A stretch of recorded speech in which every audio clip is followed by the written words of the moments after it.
Il y a des matins où Paris n'appartient qu'à ceux qui n'ont pas le choix de dormir. Camille Martin le savait depuis longtemps, depuis assez longtemps pour ne plus y penser, pour que le réveil à 5h25 soit devenu une évidence aussi naturelle que respirer, aussi inévitable que la nuit qui précède chaque aube. Elle se levait dans le noir, enfilait ses vêtements sans allumer la lumière pour ne pas réveiller Élise, avalait un café trop court et descendait les 4 étages de leur immeuble de Saint-Denis dans le silence épais d'un bâtiment encore endormi. Dehors, le boulevard Anatole France était presque vide à cette heure. Quelques camions de livraison, un homme qui promenait un chien nerveux, la lumière froide des lampadaires se reflétant dans les flaques laissées par la nuit. Elle marchait vite, le sac en bandoulière, les pas précis et sans hésitation, comme quelqu'un qui a fait ce trajet assez de fois pour le faire les yeux fermés. Le bus de 5h42, ensuite le métro à La Plaine, Stade de France, ligne 13, direction Châtillon, Montrouge. Elle changeait à Saint-Lazare, prenait le RER-C jusqu'à Neuilly, Porte-Maillot, et de là marchait 11 minutes jusqu'à l'avenue de Madrid, où la Mansanda Familia Delattre se dressait derrière ses grilles dorées comme une promesse faite à d'autres.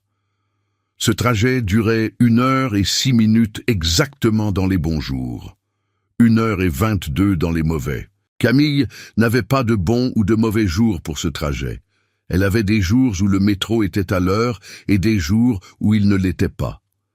La différence ne changeait rien à ce qui l'attendait de l'autre côté. 13 ans qu'elle poussait le portail de la maison de Lattre, que le gravier du chemin crissait sous ses semelles, que l'odeur de cire et de fleurs coupées l'accueillait dans le vestibule de marbre clair. Elle connaissait chaque recoin de cette maison, mieux qu'elle ne connaissait son propre appartement. La lame de parquet qui grinçait au 3e pas depuis la porte de la bibliothèque, l'angle exact où il fallait pencher le vase de cristal pour que l'eau ne déborde pas lors du remplissage, la température précise à laquelle Madame Hélène prenait son thé du matin, entre 70 et 72 degrés, jamais davantage. 13 ans à entretenir une maison qui ne lui appartenait pas, à prendre soin d'un espace dans lequel elle n'existait que comme présence utile, invisible et nécessaire, comme l'eau chaude et l'électricité. Elle aimait son travail. Ce n'était pas de la résignation, c'était une vérité simple et sans romantisme. Il y avait une satisfaction réelle dans la précision, dans l'ordre restauré, dans le jardin de 400 mètres carrés dont chaque haie était taillée avec la patience d'une dentelière. Quand elle finissait une pièce, elle se retournait sur le seuil et regardait ce qu'elle avait fait. Le sol de marbre qui renvoyait la lumière comme une surface d'eau calme, les coussins replacés selon un alignement qu'elle seule respectait vraiment. Et elle ressentait quelque chose de proche de la fierté, pas la fierté bruyante de ceux qui ont besoin d'être vus, celle, plus silencieuse et plus durable, de quelqu'un qui sait faire quelque chose bien. Madame Hélène Delattre avait 79 ans et une dignité qui ne s'était jamais accommodée des concessions. Elle traitait Camille avec une politesse constante et sans chaleur excessive. « Bonjour, merci, bonne journée ». Les consignes transmises dans des notes laissées sur le comptoir de la cuisine, l'enveloppe du salaire déposée le 1er de chaque mois dans le tiroir du buffet du couloir. 1850 €. Pas d'augmentation depuis 3 ans. Pas de discussion non plus. Camille n'avait pas demandé et Madame Hélène n'avait pas proposé. C'était ainsi et c'était suffisant pour payer le loyer, les courses, la cantine d'Élise et certains mois, un livre ou un jouet qu'elle glissait sous l'oreiller de sa fille, comme une surprise calculée. Ce fut un mardi de début mars que tout commença à se défaire. Madame Hélène était assise dans le salon, la lumière pâle du matin tombant sur ses mains croisées, quand elle appela Camille d'une voix plus calme encore que d'habitude, ce qui, chez elle, signifiait toujours quelque chose d'important.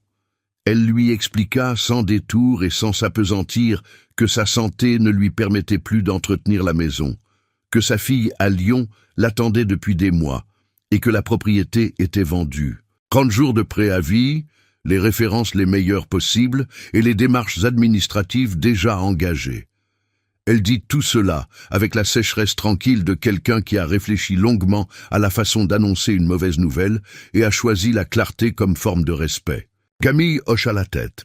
Elle dit merci.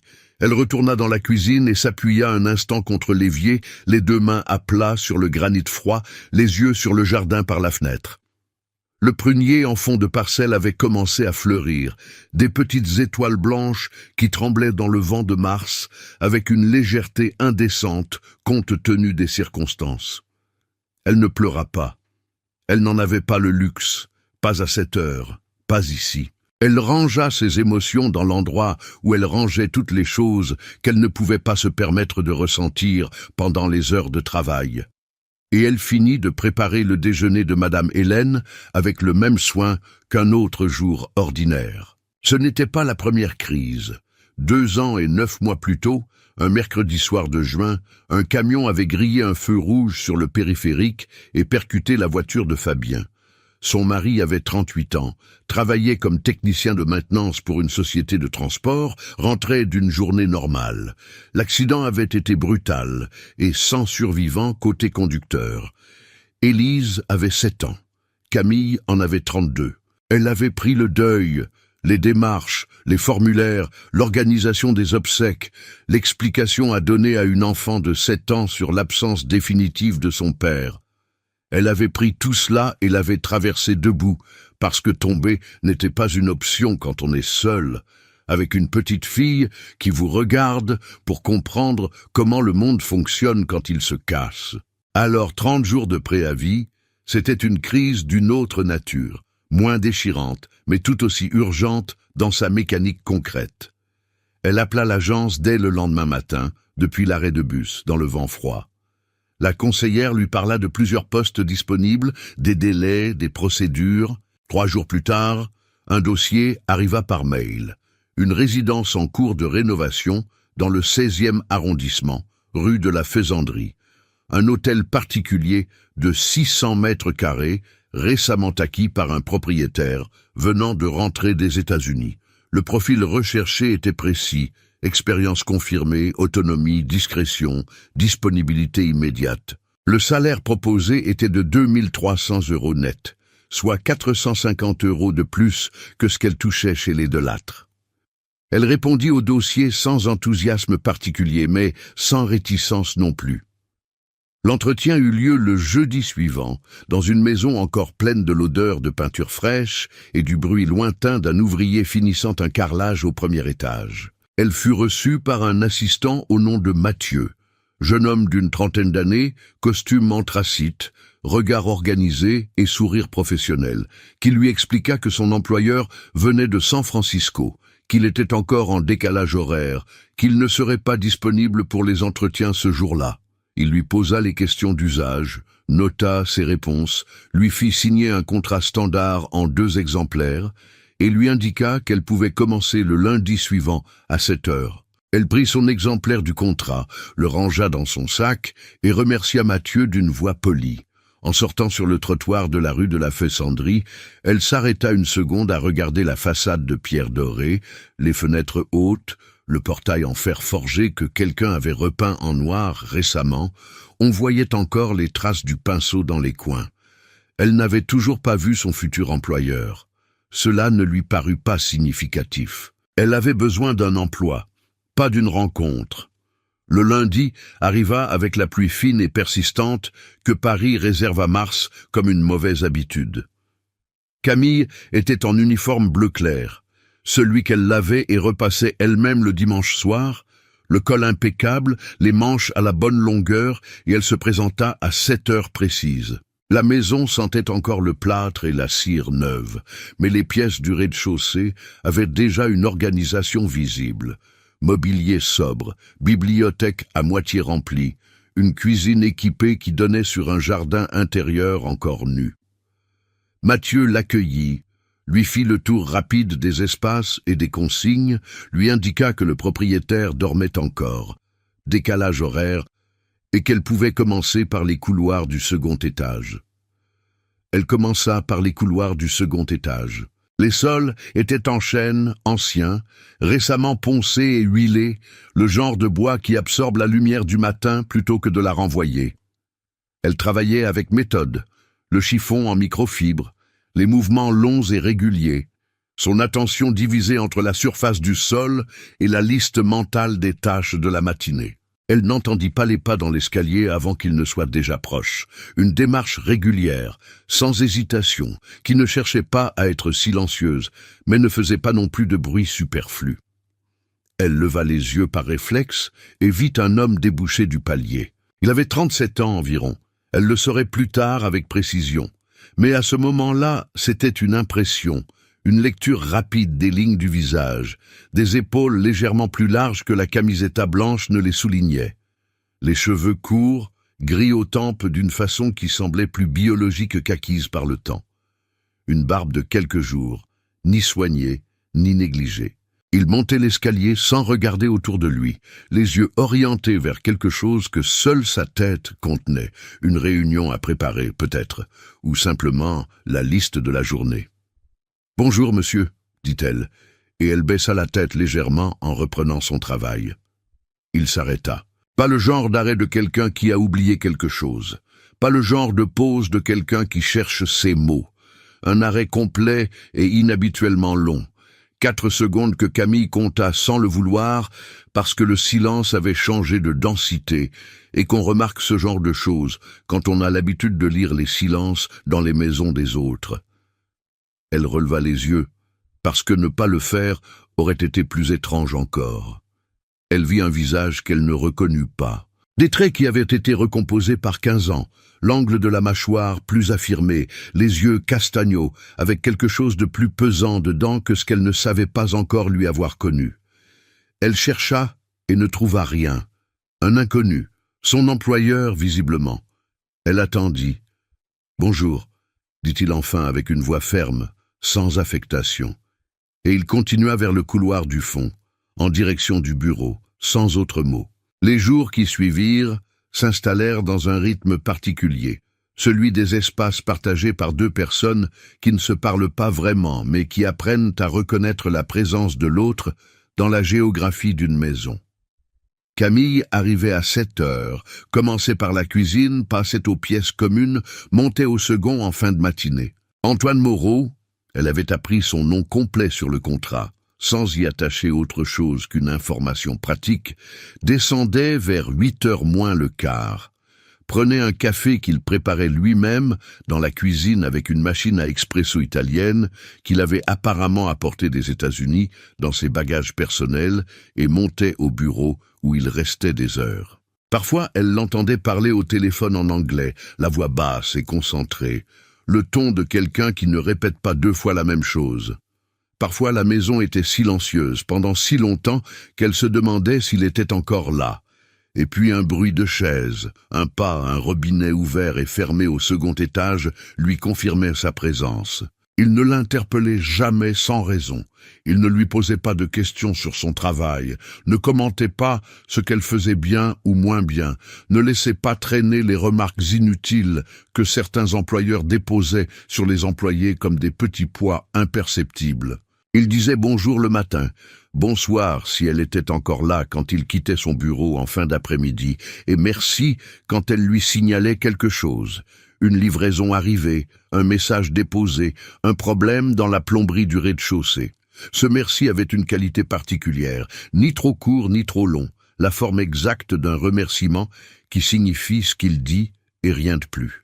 Elle l'avait remarqué dès la première semaine, cette économie précise dans ses mots, comme quelqu'un qui a appris depuis longtemps à ne pas en dépenser davantage qu'il n'en avait.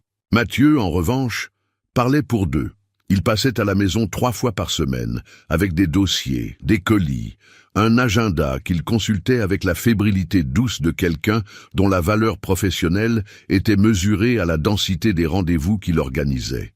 Il était poli avec Camille, presque amical. Il lui demandait si elle avait besoin de quelque chose pour la maison, si les produits de nettoyage étaient suffisants, si le planning de passage des autres prestataires lui convenait. Elle répondait de façon précise et concise, et Mathieu notait tout dans son téléphone avec une application qu'il semblait avoir choisie pour sa couleur plutôt que pour son efficacité. Ce fut Mathieu qu'elle regarda le plus attentivement durant ces premières semaines, parce que Mathieu regardait Antoine d'une façon qui en disait long sur ce qu'il savait et taisait. Il y avait dans les yeux de l'assistant quelque chose de discret et de surveillant quand son patron et Camille étaient dans la même pièce. Pas une curiosité malveillante, plutôt celle d'un témoin qui attend de voir si une prédiction se confirme. Elle n'en fit rien. Elle avait assez de sa propre vie pour ne pas s'occuper des observations de Mathieu. La 3e semaine de mars fut froide et humide. Le ciel de Paris restait gris du lundi au jeudi avec la constance de quelqu'un qui a pris une décision définitive. Le jeudi matin, Camille reçut l'appel de l'école d'Élise à 14h moins 5. Sa fille avait de la fièvre depuis la récréation de l'après-midi, 39,2. L'infirmière demandait qu'elle soit récupérée dans l'heure. Elle raccrocha et resta 30 secondes immobile dans le couloir du premier étage, le téléphone dans la main, le calcul silencieux s'effectuant dans sa tête. Il n'y avait personne d'autre. Il n'y avait jamais personne d'autre depuis 3 ans. Sa mère était à Bordeaux. Ses amis proches avaient leurs propres enfants et leurs propres obligations, et les voisines de Saint-Denis, avec qui elle échangeait parfois des services, n'étaient pas disponibles à cette heure. Elle était seule dans cette équation, comme dans toutes les équations depuis le mois de juin de l'année où Fabien était mort. Elle frappa à la porte du bureau d'Antoine avec 2 coups brefs et attendit. « Entrez !» Il était derrière son bureau, la veste accrochée au dos de sa chaise, les manches de sa chemise remontées jusqu'aux avant-bras, 3 fenêtres d'écran ouvertes en simultané. Son téléphone était en mode conférence, la voix lointaine d'un homme qui parlait anglais avec l'accent de New York, flottant dans la pièce comme quelque chose laissé en suspens. Elle dit « Monsieur Moreau, je m'excuse de vous interrompre. L'école de ma fille vient d'appeler, elle a de la fièvre. Je n'ai pas de solution de garde. Est-ce que je peux partir maintenant? Je ferai les heures demain matin, si vous voulez, ou samedi. » Il ne répondit pas immédiatement. Il regarda Camille pendant 2 secondes. Pas le regard de quelqu'un qui calcule une permission, plutôt celui de quelqu'un qui a enregistré l'ensemble de la phrase et traite chaque mot séparément. Puis il se pencha légèrement vers le micro de son téléphone et dit en anglais, avec le calme absolu de quelqu'un qui coupe une réunion comme on ferme une fenêtre, « Gentlemen, I'll have to call you back. Something urgent. » Des protestations courtoisement déguisées traversèrent brièvement la ligne. Il mit fin à l'appel. Il leva les yeux sur elle. « Allez chercher votre fille. Un enfant malade n'attend pas. Je peux terminer la pièce du fond avant de... » « Non, dit-il simplement. Allez-y maintenant. » Elle le regarda une fraction de seconde trop longue parce que cette réponse n'avait pas la forme habituelle des permissions accordées par les employeurs qui contenaient presque toujours un coefficient de générosité calculé, une façon de signifier qu'on vous fait une faveur que vous devrez rembourser en ponctualité ou en gratitude. Il n'y avait rien de tout cela dans sa voix. C'était juste une évidence exprimée, la même évidence qu'il aurait eue pour dire qu'il pleut quand il pleut. « Merci », dit-elle. Elle prit son manteau, son sac, et quitta la maison de la rue de la Faisanderie en moins de 3 minutes. Dans le métro, avec Élise fiévreuse contre elle, la petite tête chaude appuyée sur son épaule et les yeux mi-clos, Camille pensa encore à cette voix, à cette façon particulière de dire que les choses étaient ce qu'elles étaient. Elle n'avait pas le temps pour autre chose que sa fille. Elle chassa la pensée. Le lendemain matin, elle arriva à 7 heures et trouva la maison dans l'état exact où elle l'avait laissée. Rien ne semblait avoir bougé. La pièce du fond était toujours dans l'état de mi-travail où elle l'avait abandonnée. Elle commença par là, méthodiquement. Vers 8h30, en passant par la petite salle de la cuisine pour rincer son chiffon, elle vit une boîte posée sur le plan de travail, à côté de la machine à café. Une boîte blanche avec une croix verte sur le couvercle, le genre qu'on achète en pharmacie. À l'intérieur, du paracétamol pédiatrique dosé pour les enfants de 5 à 12 ans, un sirop contre la toux et une plaquette de vitamine C effervescente à l'orange. Pas de mots, Pas de notes, rien d'autre que la boîte et son contenu silencieux.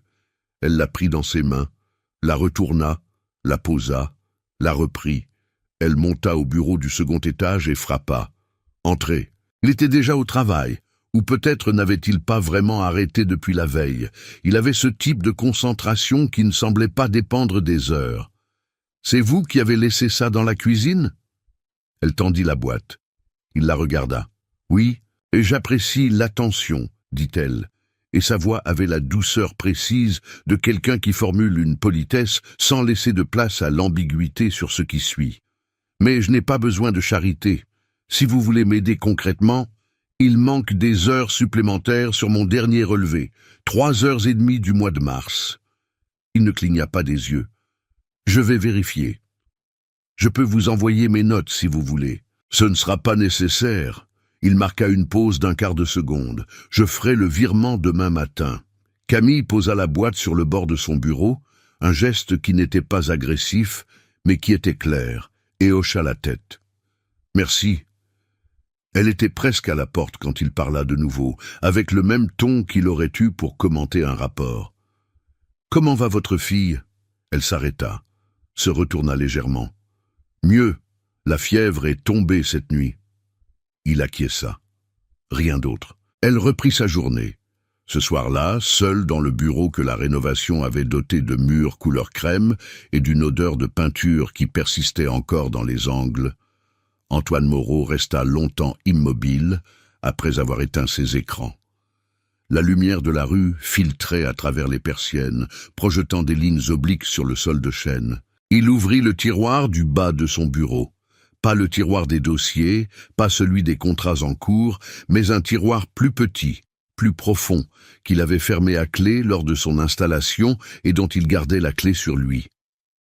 Il en sortit une photographie. Le papier était légèrement jauni sur les bords, comme toutes les photos développées en laboratoire qui ont vécu dans des enveloppes et des tiroirs plutôt que dans des albums. Elle avait été prise en été. On voyait les feuilles épaisses et vertes des marronniers, la lumière chaude d'un après-midi de juillet. 2 jeunes gens devant le jardin du Luxembourg. Lui avait 22 ans, un sourire qu'il ne reconnaissait plus vraiment comme sien, les cheveux plus longs qu'il ne les avait eus depuis. Elle avait 20 ans, des tresses qui lui descendaient sur les épaules, et elle riait de quelque chose qui s'était passé juste avant que le déclencheur s'active. Un rire vrai. Le genre qui plisse les yeux et oublie d'être joli. Il regarda la photo un long moment dans la pénombre du bureau. Puis, il la rangea et ferma le tiroir à clé. Dehors, Paris continuait son bruit ordinaire, le passage d'une moto au loin, des voix sur le trottoir, la rumeur douce et constante d'une ville qui ne sait pas s'arrêter. Il appuya sa nuque contre le dossier de sa chaise et ferma les yeux. Pas pour dormir. Juste pour rester un instant dans l'obscurité sans rien avoir à traiter ni à décider. Juste le son de la ville et le souvenir d'un rire photographié un jour de juillet, 15 ans plus tôt, dans un jardin qui n'avait pas changé. Le mois de mars avança avec cette lenteur particulière qu'il a, quand le printemps tarde, à tenir ses promesses. Les arbres de la rue de la Faisanderie montraient leurs premiers bourgeons avec une prudence compréhensible. Les matins restaient froids. Les après-midi offrirent parfois 1 heure de lumière dorée entre 2 masses de nuages, le genre de lumière qui fait presque croire que tout peut s'arranger si on lui laisse le temps. Camille travaillait avec sa précision habituelle, apprenait les particularités de cette maison nouvelle, les robinets qui coulaient un peu plus fort qu'ils ne devraient, la fenêtre du premier étage qui résistait à l'ouverture si on ne soulevait pas légèrement le châssis en même temps qu'on tournait la poignée, l'endroit exact dans le jardin intérieur où l'eau stagnait après la pluie et qu'il fallait drainer avant que les dalles ne glissent.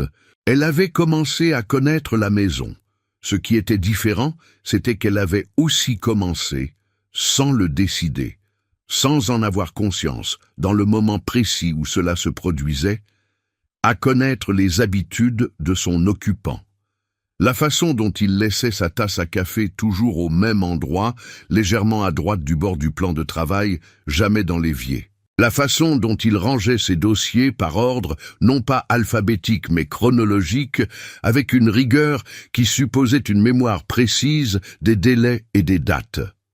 La façon dont il ne regardait jamais son téléphone lors de ses déplacements dans la maison, dans le couloir, dans l'escalier, dans la cuisine, comme si l'espace de ses déplacements lui appartenait et ne devait pas être colonisé par les écrans. Elle remarquait ces choses. Elle n'en faisait rien. Mais Mathieu, lui, continuait à regarder. Le samedi de la dernière semaine de mars arriva avec un ciel enfin dégagé. Ce bleu pâle et précis que Paris réserve aux jours où l'hiver accepte de reculer d'un pas. Camille était venue travailler ce matin-là, parce qu'il y avait des pièces du fond restées en attente depuis le début de la rénovation, des recoins que les ouvriers avaient laissés dans un état intermédiaire, ni chantier ni maison habitée, et qu'il fallait finalement intégrer au reste. Elle avait commencé tôt, avant même l'heure habituelle, et avait déjà fait 3 pièces quand elle se retrouva dans le bureau d'Antoine. Il n'était pas là. Il avait dit la veille à Mathieu qu'il serait à la Défense toute la matinée, une réunion avec les associés du fonds qui, selon Mathieu, se tenait dans la salle de conférence du 22e étage de la tour où Moreau Capital avait ses bureaux, avec vue sur l'Arche et les nuages qui passaient au-dessus du quartier d'affaires comme s'il n'avait pas de temps à perdre. La maison était silencieuse. Camille aimait les maisons silencieuses. Elles avaient une texture différente, comme un tissu détendu, et on pouvait travailler avec une qualité de concentration qui n'était pas possible quand quelqu'un respirait dans la pièce d'à côté. Elle commença par les étagères, dépoussiérer les tranches des livres, repositionner ceux qui penchaient, noter mentalement ceux qui manquèrent de place et pourraient nécessiter une deuxième bibliothèque. Il lisait beaucoup et sans ordre apparent de genre. Des ouvrages d'économie comportementale, des romans en français et en anglais mélangés sur la même étagère, plusieurs livres d'architecture, un volume épais consacré au jardin japonais. Elle passa ensuite au sol, puis au bureau lui-même, surface en bois de noyer, sobre et solide, qu'elle essuyait avec un chiffon légèrement huilé pour ne pas assécher le bois. Elle faisait les gestes avec la précision d'habitude, son attention divisée entre la surface et la lumière du matin qui entrait par les hautes fenêtres. C'est en déplaçant légèrement le bureau pour atteindre l'angle arrière, l'endroit que personne ne nettoie jamais vraiment parce qu'il faut pousser quelque chose de lourd pour y accéder, qu'elle vit la photographie. Elle était tombée derrière le meuble, glissée dans l'espace étroit entre le pied arrière gauche et le mur. Le papier légèrement jauni, le format carré des photos des années 2000, le bord blanc caractéristique des tirages en laboratoire. Elle la ramassa. Par réflexe, sans y penser davantage, les objets trouvés dans une maison appartiennent à quelqu'un, on les récupère et on les pose quelque part de visible. Mais elle la regarda. Ce fut d'abord le jardin qu'elle reconnut.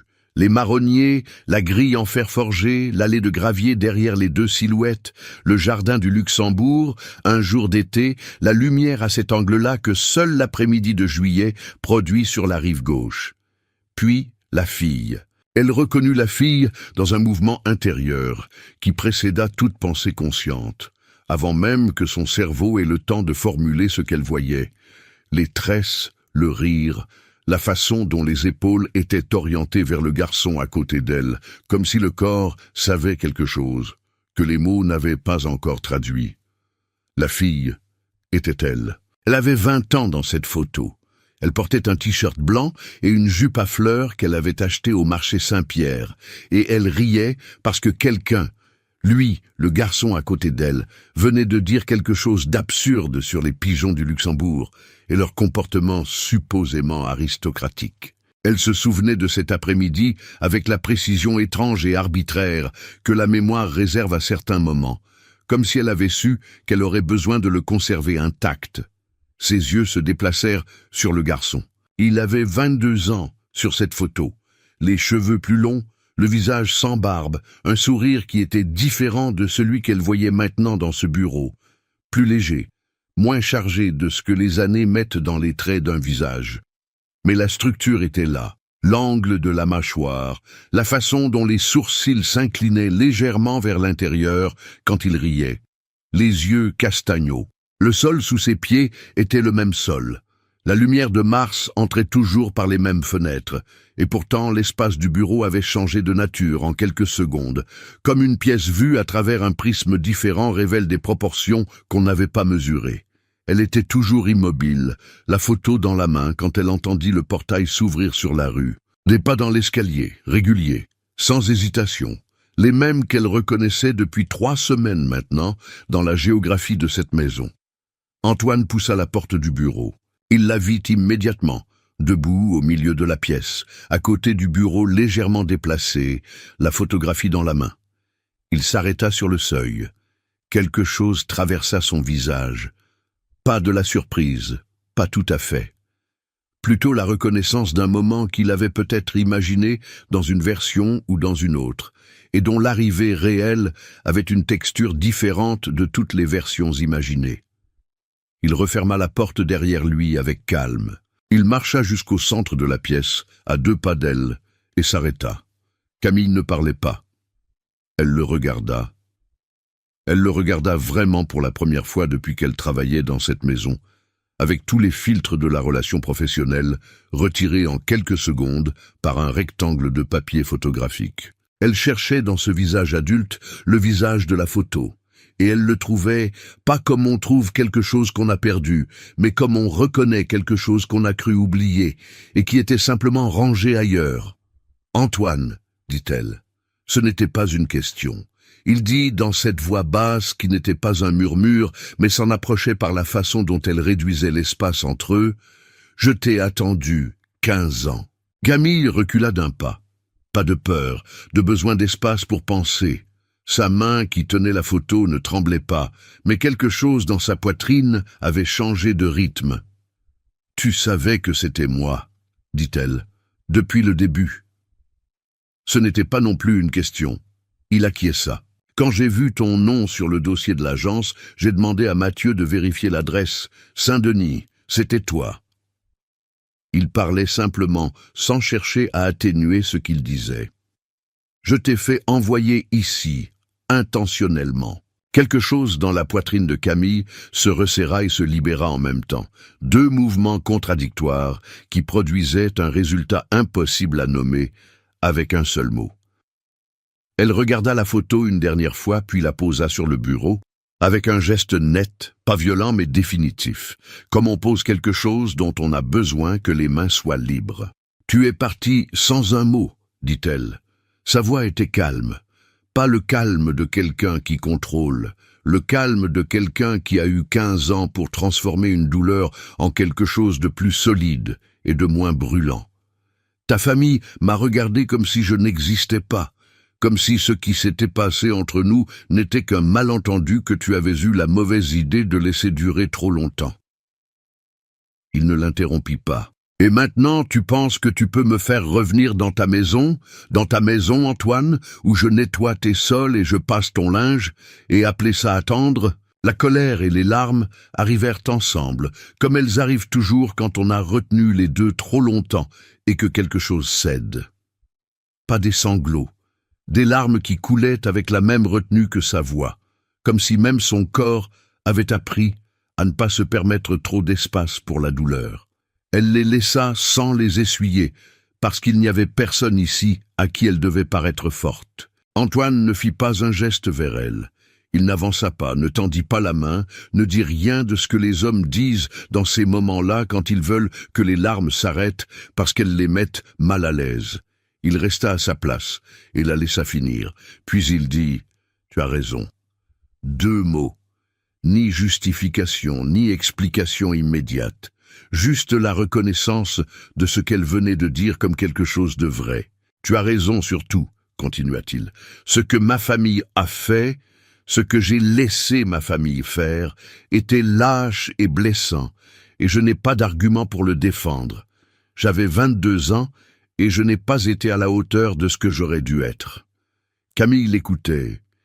Il y avait dans la façon dont il parlait cette économie précise qu'elle avait appris à reconnaître en 3 semaines. Pas de discours, pas d'amplification, juste les mots nécessaires à la vérité qu'il voulait dire. « Ce que je ressens pour toi n'a pas disparu avec les années. Je ne te demande rien avec ça. Je voulais juste que tu saches que c'était réel, que ça l'a toujours été. » Elle prit une inspiration lente. Par la fenêtre du bureau, le jardin intérieur était baigné de la lumière de Mars. Cette lumière-là, précisément, la même que sur la photo 15 ans plus tôt, dans un jardin différent, avec d'autres arbres, et les mêmes 2 personnes. Pas de réponse ce jour-là. Elle ne lui en donna pas. Elle ramassa ses affaires avec des gestes calmes, prit son manteau sur le crochet du couloir et quitta la maison de la rue de la Faisanderie sans claquer la porte. Parce qu'elle n'avait pas besoin de claquer les portes pour que les choses soient dites. Ce qui avait été dit l'avait été. Ce qui restait à décider n'était pas décidable ce samedi-là, avec les larmes encore fraîches et le poids de 15 ans posé entre eux comme un meuble qu'on ne déplace pas en une fois. Le lundi matin, elle n'était pas dans le couloir du second étage à 7 heures. À 9 heures, une lettre arrive par porteur dans la boîte de la rue de la Faisanderie.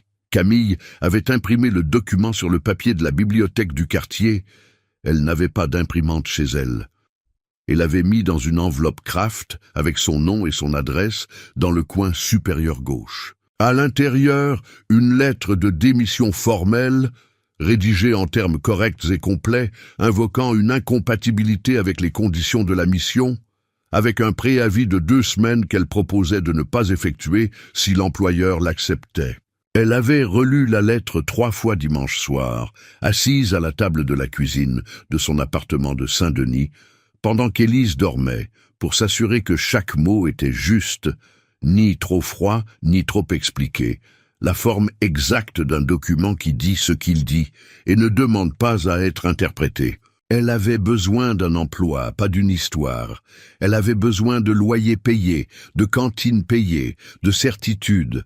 La certitude que seule une relation professionnelle claire et sans dette émotionnelle pouvait fournir.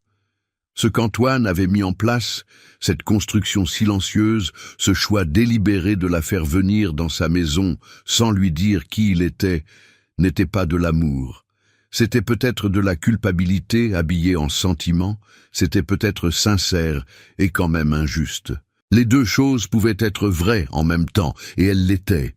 Antoine reçut la lettre, il ne téléphona pas, il ne se présenta pas à Saint-Denis. Il lut la lettre une fois, la posa sur son bureau, et regarda par la fenêtre le jardin intérieur encore nu de Mars, avec cette immobilité particulière, des gens qui pensent vite et bougent lentement quand la situation l'exige. Le même jour, il appela Mathieu et lui donna une instruction précise. Le lendemain matin, Camille vérifia son compte bancaire depuis l'application de son téléphone.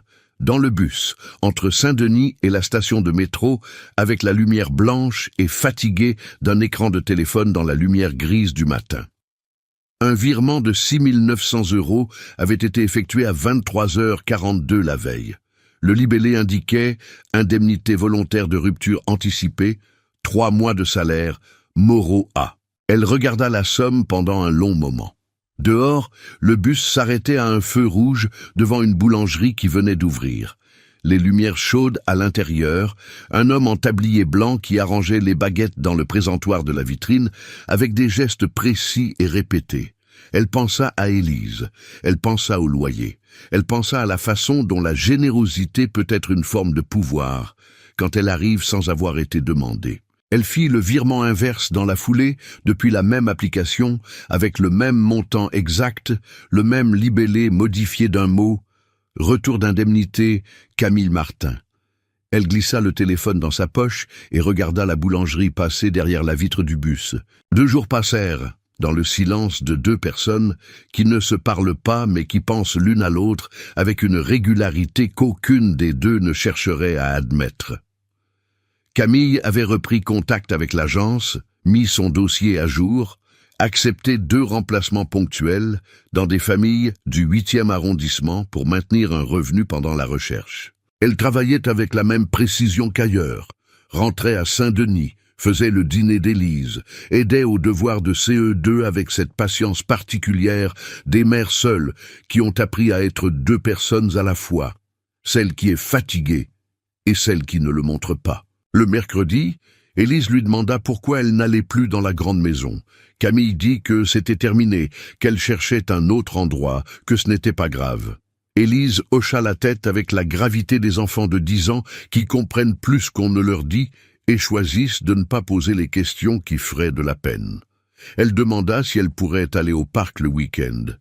Camille dit oui. Elles y allèrent le samedi matin, avec des sandwichs au fromage emballés dans du papier aluminium et les baskets imperméables d'Élise qui claquaient dans les flaques laissées par la pluie de la nuit. Ce fut le jeudi après-midi qu'Antoine se présenta devant l'école. Elle ne l'avait pas vu venir. Elle arrivait toujours par le côté gauche du trottoir, depuis la station de métro Porte de Paris, et l'école de la rue Daniel Casanova avait son portail principal orienté vers le nord. Elle le vit d'abord de dos.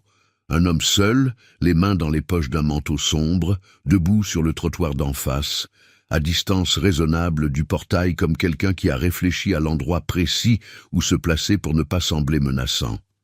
Pas de voiture garée devant, pas de Mathieu, pas d'assistant, pas de téléphone visible, pas des attributs ordinaires de sa vie ordinaire. Juste lui, dans le froid du début d'après-midi, à attendre. Elle s'arrêta à quelques mètres. Il se retourna. Il l'avait entendu approcher ou peut-être simplement senti ce genre de présence qu'on reconnaît sans la voir. Leurs yeux se rencontrèrent au-dessus du trottoir, dans la lumière plate du jeudi de mars, et Camille eut un instant la conscience très nette d'être dans un moment qui comptait, quel que soit ce qu'elle choisirait d'en faire. Elle traversa. Elle ne dit rien. Elle s'arrêta à une distance raisonnable, les bras croisés sur sa poitrine, pas dans une posture d'hostilité, mais avec la forme physique de quelqu'un qui a décidé qu'elle n'allait pas s'effondrer, quelle que soit la durée de cette conversation. « Je ne suis pas venu pour te demander de revenir travailler, dit-il. » Sa voix avait cette qualité directe qu'elle avait apprise à identifier comme sa façon par défaut de parler des choses importantes. Pas d'introduction, pas de préambule, comme si les préambules étaient une forme de lâcheté déguisée en politesse. Je suis venu m'excuser, pour les 15 ans, pour ma famille, pour le garçon que j'étais et qui n'est pas revenu te chercher. Les parents commençaient à arriver au portail, des manteaux colorés, des poussettes, des conversations téléphoniques à mi-voix. Le monde ordinaire d'un jeudi de fin d'après-midi se déroulait autour d'eux avec son indifférence habituelle. « J'ai 22 ans dans ma tête dans ce moment-là, » continua Antoine. « Mon père a découvert qu'on se voyait un vendredi soir. Le lundi matin, il y avait un billet d'avion pour San Francisco et une admission dans un programme de finance à Berkeley. On ne m'a pas demandé mon avis, et moi, je n'ai pas eu le courage de refuser. « Tu aurais pu m'écrire, » dit Camille, pas avec colère, avec la précision de quelqu'un qui a cherché les mots exacts pendant longtemps. « Tu aurais pu m'appeler, tu avais mon numéro.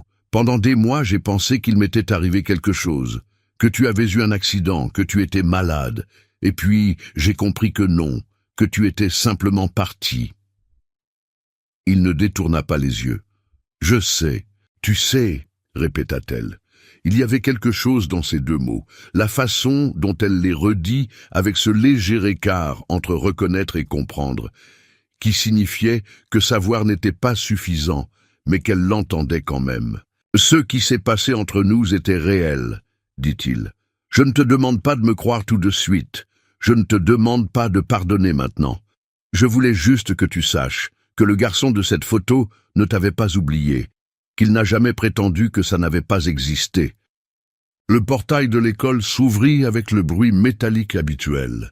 Les enfants commencèrent à sortir en petits groupes serrés, avec l'énergie particulière de la fin de journée scolaire, cartables qui cognent, conversations qui se chevauchent, des noms criés d'un bout à l'autre de la cour. Élise sortit la 3e ou la 4e, son bonnet enfoncé jusqu'aux sourcils, son cartable sur les 2 épaules, comme elle insistait pour le porter même quand il était trop lourd. Elle traversa le portail, chercha Camille des yeux avec le réflexe précis des enfants qui savent toujours exactement où est leur mère dans un espace, et la trouva sur le trottoir d'en face avec un homme qu'elle ne connaissait pas. Elle s'approcha avec la curiosité directe et sans filtre des 10 ans. Elle regarda Antoine avec l'évaluation silencieuse d'un enfant qui prend la mesure d'un adulte inconnu, puis regarda sa mère, pas avec inquiétude, mais avec la lecture précise qu'elle avait développée pour les expressions de Camille depuis qu'elle était assez grande pour comprendre que sa mère portait des choses qu'elle ne disait pas. « Maman, il pleure pas, mais toi oui, » dit Élise, d'une voix pratique et sans cruauté. Camille réalisa qu'elle avait effectivement les yeux humides. Elle les essuya du revers de la main avec un geste rapide. « Tout va bien, ma puce. » Élise regarda de nouveau Antoine. « C'est ton ami ?» Camille ouvrit la bouche, la referma. 15 ans de réponses préparées, de certitudes construites, de distances maintenues, et la question d'une enfant de 10 ans les réduisait toutes à du silence. Pas parce qu'elle ne savait pas quoi dire sur Antoine Moreau, mais parce qu'elle ne savait plus exactement ce qu'il était. Pas un employeur, plus depuis une semaine, pas un inconnu non plus, pas depuis la photographie du Luxembourg, pas depuis cet après-midi sur le trottoir avec sa voix qui ne cherchait pas à atténuer ce qu'elle avait à dire. « Je ne sais pas encore », dit-elle honnêtement. Élise hocha la tête comme si c'était une réponse acceptable. Elle tendit la main à Antoine avec le sérieux protocolaire des enfants bien élevés. « Je m'appelle Élise. » Il lui serra la main avec le même sérieux. « Antoine, vous venez souvent chercher ma mère à l'école ?»« Non, dit-il, c'est la première fois. »« D'accord, dit Élise. » Et elle reprit la main de Camille et commença à marcher vers le métro, comme si la conversation était close et qu'il y avait des choses plus urgentes à régler. Les devoirs de mathématiques, probablement, et la question du goûter. Camille laissa sa fille l'entraîner. Elle ne regarda pas en arrière, mais elle savait qu'il était encore là sur le trottoir. Elle le savait parce qu'elle ne l'entendait pas partir, et parce qu'il y avait des présences qu'on ne cesse pas de sentir, simplement parce qu'on a tourné le dos. Dans le métro, Élise mangea ses biscuits en regardant les stations défiler et demanda si l'homme s'appelait vraiment Antoine ou si c'était un prénom qu'il avait inventé pour faire plus jeune. Camille rit malgré elle. Un vrai rire, court et surpris, le genre qu'on n'a pas le temps de contrôler. C'est vraiment son prénom. Élise dit que c'était un prénom sérieux et que les gens qui s'appelaient Antoine finissaient souvent professeurs ou architectes. Camille dit qu'il était ni l'un ni l'autre. Élise dit que c'était dommage et mangea son dernier biscuit. Les semaines qui suivirent eurent la texture particulière des périodes de transition.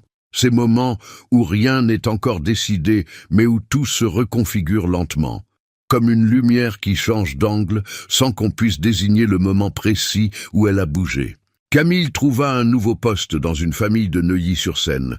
Pas la même rue que les Delattre, mais le même arrondissement, la même atmosphère de pierres de taille et de grilles noires. Une famille plus jeune cette fois, 2 enfants en bas âge, une organisation qui demandait de l'adaptabilité plutôt que de la précision. Elle s'y adapta. Elle s'adaptait toujours. Antoine lui écrivit un message le vendredi suivant leur conversation devant l'école. Un message court, sans ponctuation superflue. « Est-ce que tu accepterais qu'on se parle ? Pas pour le travail, juste se parler. Tu choisis l'endroit et l'heure. » Elle lut le message dans le bus du matin, le téléphone dans la main, le pouce immobile au-dessus de l'écran pendant assez longtemps pour que la femme assise à côté d'elle lui jette un coup d'œil discret. Elle répondit 2 heures plus tard. Depuis la cuisine de ses nouveaux employeurs, pendant la pause déjeuner. Mercredi 10 heures, café de la mairie, place Saint-Sulpice, pas plus d'1 heure. Elle avait choisi le café de la mairie parce qu'elle le connaissait depuis ses années d'étudiante. Elle avait suivi 2 ans de formation de secrétariat dans un lycée professionnel du 6e arrondissement, avant que l'argent manque et que les formations restent inachevées. Elle connaissait les tables du fond, la façon dont le patron de l'époque, peut-être le même, peut-être son fils, elle n'aurait pas su dire, essuyait le zinc avec un geste circulaire et las. C'était un endroit qu'elle possédait d'une certaine façon, un territoire qu'elle n'avait pas à découvrir en sa présence. Il arriva à 10h moins 3, pas pour paraître ponctuel. Elle comprit plus tard qu'il arrivait toujours légèrement en avance parce qu'il ne supportait pas d'être attendu, que c'était une forme de respect qu'il avait traduite en habitude de corps. Elle était déjà là, les mains autour d'un café crème, le dos au mur. Il s'assit en face d'elle et commanda un expresso sans consulter la carte. Il n'y avait pas de Mathieu, pas de téléphone posé sur la table, pas de dossier, juste lui et ses mains croisées sur la table et l'espace entre eux qui contenait 15 ans et tout ce qui n'avait pas été dit dedans. « Je ne sais pas comment on fait ça, dit-il. » C'était la première fois qu'elle l'entendait commencer une phrase par une incertitude. Elle l'a reçue différemment des certitudes qu'il exprimait d'habitude. Pas avec plus de confiance, mais avec une texture différente, moins lisse et pour ça plus réelle. « On parle, dit-elle, et on voit ce qui reste après. » Il parla de Berkeley d'abord, les 6 premiers mois où il avait eu le sentiment d'être dans une vie qui n'était pas la sienne, dans une ville trop lumineuse et trop confiante pour le genre de culpabilité qu'il portait.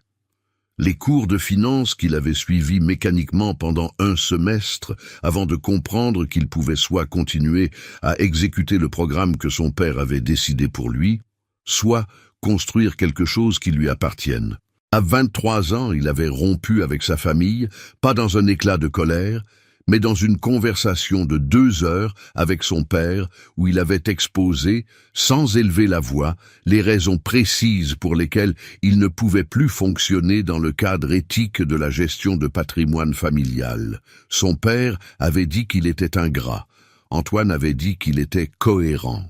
Il était sorti de cette conversation sans argent familial et avec une clarté qu'il n'avait pas eue depuis des années. Il avait travaillé, stage sous-payé, dans des fonds de taille moyenne, nuit à apprendre ce que les cours n'enseignaient pas, week-end à construire des modèles financiers sur un ordinateur portable acheté d'occasion. Il avait fondé Moreau Capital à 29 ans avec 2 associés et un capital initial constitué de ses économies et d'un prêt bancaire qu'il avait mis 4 ans à rembourser. Le fonds gérait aujourd'hui 340 millions d'euros. Il dormait 6 heures par nuit et travaillait le reste. Camille l'écoutait avec cette qualité d'attention qu'elle avait, pas celle qui acquiesce poliment, mais celle qui enregistre vraiment, qui compare ce qu'on dit avec ce qu'on tait, qui cherche les endroits où les deux ne coïncident pas. Elle ne l'interrompit pas. Quand il eut fini, elle prit une gorgée de son café crème. Il était froid maintenant, et dit « Pourquoi tu n'es pas revenu te chercher ?» Il ne feignit pas de ne pas comprendre la nuance. Pas revenu te chercher, pas revenu en France, pas revenu voir, mais revenir la chercher, elle, avec tout ce que ça impliquait d'intentionnalité et de choix délibérés. Parce que j'avais honte, dit-il, et parce que j'ai mis trop de temps à comprendre que la honte est une raison pour s'excuser. Pas une raison pour disparaître. Camille parla à son tour. Pas tout de suite. Elle prit le temps de reformuler mentalement ce qu'elle allait dire avec la même précision qu'elle mettait dans ses lettres formelles et dans ses gestes de travail, parce que les mots qu'elle allait prononcer méritaient d'être choisis et non pas simplement libérés. Elle parla de la période qui avait suivi son départ à lui, les mois d'attente qui n'avaient pas eu la dignité de s'appeler attente, parce qu'attendre suppose qu'on sait ce qu'on attend. Et elle n'avait su ni quoi, ni combien de temps. Elle avait juste continué à vivre avec une partie d'elle-même, orientée vers une direction qui ne répondait plus, comme une boussole dont le nord avait disparu. Elle parla de Fabien, pas avec la sentimentalité des deuils racontés pour émouvoir, mais avec la précision d'une femme qui a intégré une perte dans la structure de sa vie et ne demande pas de pitié pour ça. Il était bon, il était présent. Il aimait Élise, avec une simplicité généreuse qui ne cherchait pas à compenser quoi que ce soit. Sa mort avait été brutale et injuste, et elle en avait fait le tour dans tous les sens depuis 3 ans, sans trouver d'angle, qui la rendait moins brutale et moins injuste. Elle le dit en 2 phrases, et Antoine ne dit rien parce qu'il n'y avait rien de juste à dire, et son silence était la forme la plus honnête de respect qu'il pouvait offrir. Elle parla d'Élise, de la façon dont sa fille avait cette intelligence particulière des enfants qui ont grandi dans des espaces où on ne dit pas tout, qui ont appris à lire entre les lignes des visages adultes, parce que les visages adultes en disent souvent plus que les mots. Elle parla des matins de Saint-Denis, du calcul permanent qui constituait sa vie, Pas une lamentation, mais un inventaire, la façon dont quelqu'un qui connaît ses contes les récite sans honte. Elle parla du travail, de ce qu'elle aimait vraiment dedans et de ce qu'elle trouvait dur, de la ligne invisible entre être payée pour faire quelque chose et en être fière, et comment elle avait appris à maintenir cette ligne comme une frontière personnelle. Antoine l'écoutait avec la même qualité d'attention qu'elle lui avait accordée. Il ne prit pas de notes, ne sortit pas son téléphone, ne consulta pas l'heure. La place Saint-Sulpice bruissait dehors, les pigeons, les touristes japonais qui photographièrent la fontaine. Un enfant qui pleurait pour une glace tombée sur le pavé avec la profonde injustice que seuls les enfants peuvent ressentir pour ce genre de catastrophe. L'heure passa. Elle fut la première à vérifier l'heure. « Je dois y aller. » Elle avait sa journée de travail à finir à Neuilly. Il dit « Mercredi prochain ?» Elle le regarda un instant. Quelque chose dans cette demande avait la forme d'une question réelle. Pas une supposition, pas une certitude déguisée en suggestion. Il lui donnait le choix de façon suffisamment claire pour que refuser soit aussi simple qu'accepter, et ce soin-là méritait d'être reconnu. « Mercredi prochain », dit-elle. Elle paya son café avant qu'il ait le temps de le faire. Ce n'était pas un geste de fierté, c'était une façon de définir les termes, de dire qu'elle était là de son propre choix et à ses propres conditions. Il le comprit et ne dit rien. Les mercredis s'installèrent, pas comme une routine sentimentale, comme un espace régulier et défini dans lequel deux personnes apprenaient à se parler sans les filtres que leurs histoires respectives avaient construits autour d'eux. Elle venait avec ses termes, partait à l'heure qu'elle avait fixée, refusait les offres de raccompagnement en voiture, prenait le métro, comme toujours. Il venait sans Mathieu, sans agenda apparent, avec cette capacité qu'elle lui reconnaissait à être entièrement présent dans une conversation sans la moitié de lui-même elsewhere, dans un écran ou dans la prochaine réunion. Il parlait de tout et de rien, avec l'inégalité naturelle des conversations qui trouvent leur rythme progressivement. Certains sujets arrivaient facilement, d'autres demandaient un détour, d'autres encore restaient à la périphérie de ce qu'ils se disaient, comme des pièces dans une maison dont certaines portes sont encore fermées. Il lui parla de San Francisco avec des détails qui n'étaient pas dans le résumé qu'il lui avait donné la première fois. Le brouillard du matin dans le quartier de Castro, où il avait loué une chambre pendant 2 ans, la façon dont la ville lui avait appris une forme de solitude productive qu'il ne connaissait pas avant. Elle lui parla de son quartier avec la précision de quelqu'un qui connaît chaque commerçant par son prénom, le boucher du marché de Saint-Denis qui lui gardait les morceaux moins chers du mardi, la bibliothécaire qui conseillait Élise avec une compétence tranquille et bienveillante, les voisines du 3e dont les disputes traversaient les murs, mais dont la solidarité dans les moments difficiles était aussi traversante. Il y avait dans ces conversations quelque chose qui se construisait lentement et sans nom. Pas de l'amitié exactement, pas encore autre chose non plus. Une chose intermédiaire et solide qui ressemblait à ce qu'on obtient quand deux personnes décident de se connaître vraiment plutôt que de se plaire rapidement. C'était plus difficile et plus durable à la fois.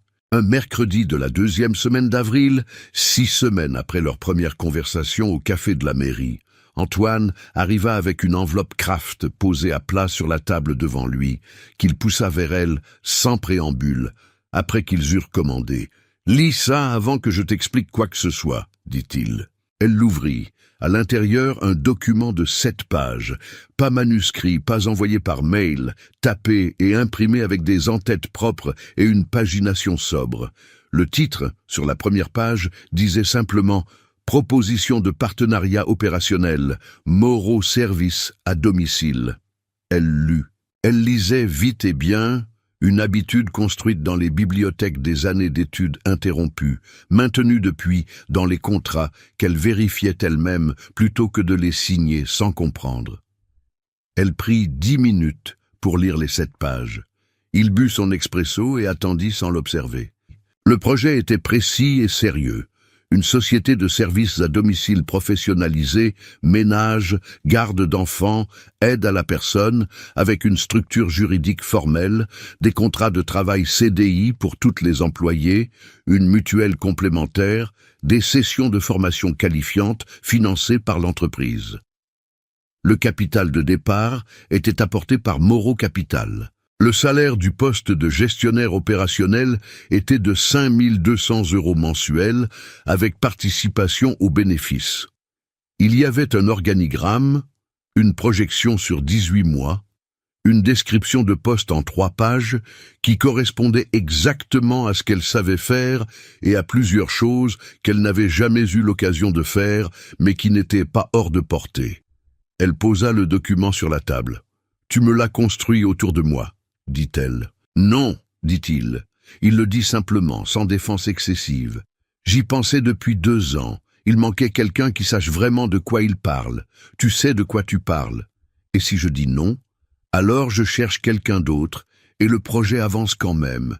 C'est viable indépendamment de toi. » Il marqua une pause d'1 quart de seconde. « Mais ce serait moins bien. » Elle regarda les 7 pages. Pas longtemps. Elle les avait lues, elle avait tout en tête. Elle regardait le document comme on regarde une chose qu'on a envie de prendre et dont on vérifie une dernière fois qu'on a le droit de vouloir. Ce que tu proposes ici, c'est professionnel, pas personnel. C'est les deux, dit-il. Je ne vais pas te mentir en te disant que c'est entièrement séparé, mais la proposition tient sur ses propres jambes. Si tu entres dans ce projet et qu'on ne devient jamais rien d'autre que des associés, le projet reste valide. Je ne te donne pas ça pour acheter quoi que ce soit. Je te l'offre parce que tu es compétente et que tu mérites d'être reconnue pour ce que tu fais. Elle le regarda. Il n'avait pas baissé les yeux. « Je veux 1 semaine, dit-elle. Tu as le temps qu'il te faut. Et si j'accepte, le contrat passe par mon avocat. » Elle n'avait pas d'avocat. Elle chercha mentalement qui elle pourrait appeler, une femme rencontrée dans une association d'aide juridictionnelle du 9e arrondissement 2 ans plus tôt, pour les démarches après la mort de Fabien. « Et si un jour tu utilises ça contre moi émotionnellement, si ce poste devient un levier dans quoi que ce soit de personnel entre nous, je pars sans préavis. »« D'accord ?» dit-il sans hésiter. Elle prit l'enveloppe Kraft, la glissa dans son sac, paya son café, se leva. « À mercredi prochain, dit-elle. » Elle passa la semaine à lire le document plusieurs fois, à noter ses questions dans un carnet acheté 1,20 € à la papeterie en bas de son immeuble, à appeler la femme de l'association d'aide juridictionnelle dont elle avait retrouvé la carte dans une boîte à chaussures où elle rangeait les papiers importants.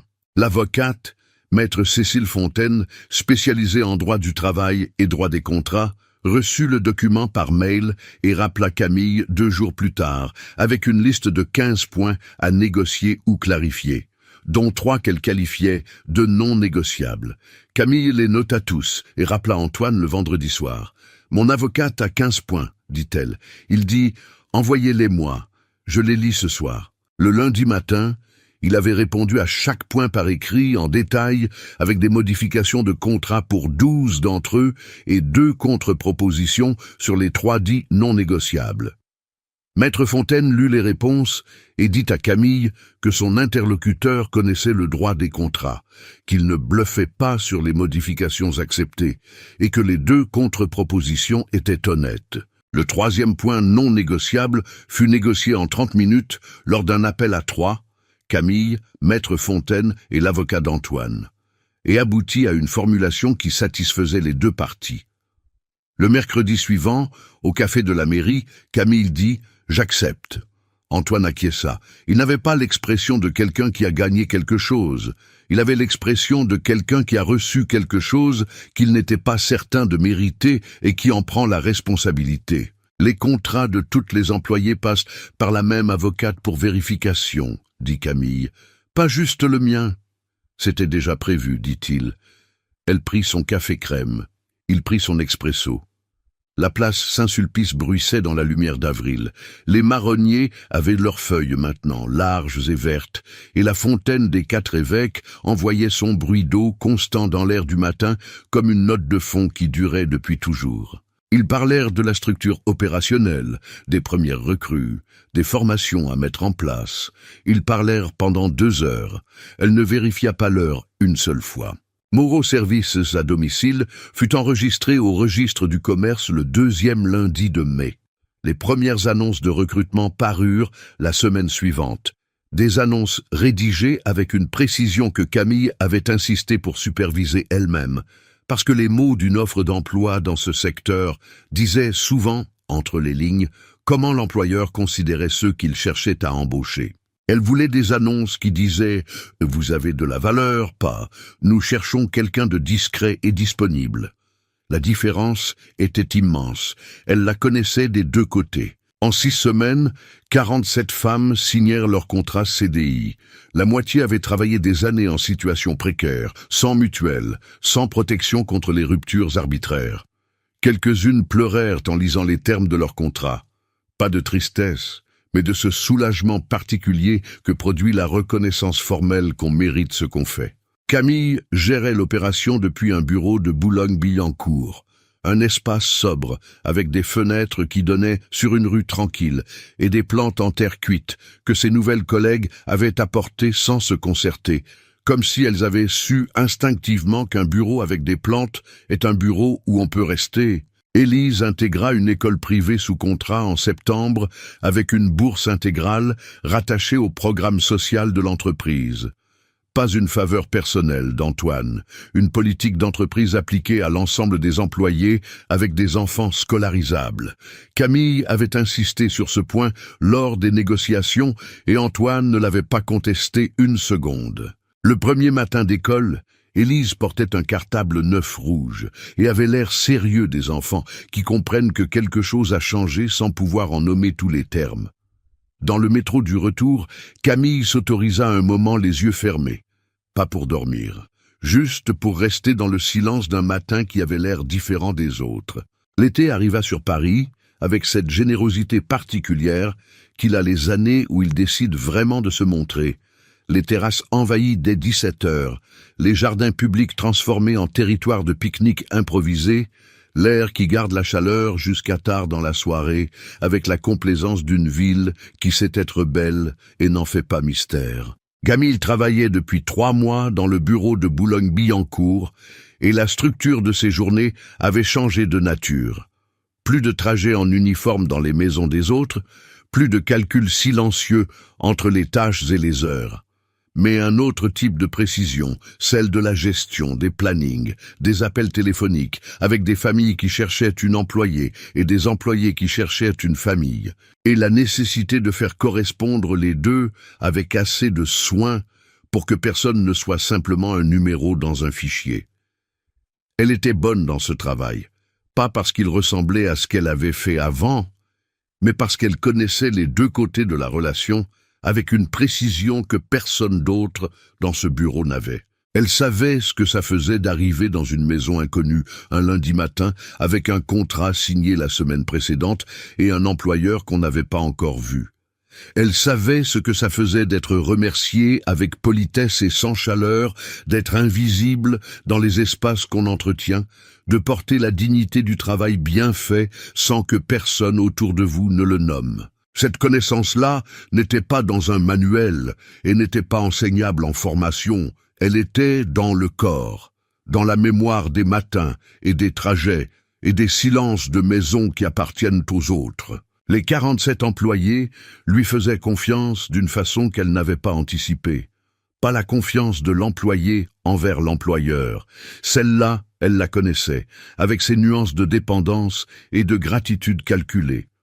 Une autre confiance, plus horizontale, celle de personnes qui reconnaissent dans quelqu'un une expérience commune et décident que ça suffit pour ne pas avoir à tout expliquer. Elle venait la voir pour des choses qui dépassaient les attributions formelles de son poste. Un conflit avec une famille, une question sur leurs droits en cas d'arrêt maladie, une hésitation sur un contrat qu'on leur proposait en dehors de l'entreprise. Elle répondait avec précision et sans jugement, et quand elle ne savait pas, elle le disait et cherchait la réponse avec elle plutôt que pour elle. Antoine passait au bureau 2 fois par semaine, mardi et vendredi en général, avec Mathieu qui prenait des notes et une liste de points à traiter qu'il avait envoyé à Camille la veille par mail pour qu'elle soit préparée. Les réunions étaient efficaces et sans débordement sentimental. Il parlait de chiffres, de recrutement, de formation, des retours des familles clientes, des ajustements nécessaires dans les procédures. Il avait une façon de recevoir les désaccords de Camille qui était différente de la façon dont les gens reçoivent habituellement les désaccords de leurs associés, pas avec la défense réflexe de quelqu'un dont l'autorité est challengée, mais avec la concentration de quelqu'un qui réévalue un paramètre.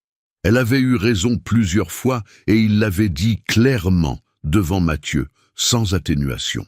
Elle avait eu tort 2 fois et elle l'avait dit elle-même avant qu'il ait besoin de le formuler. Les mercredis continuaient.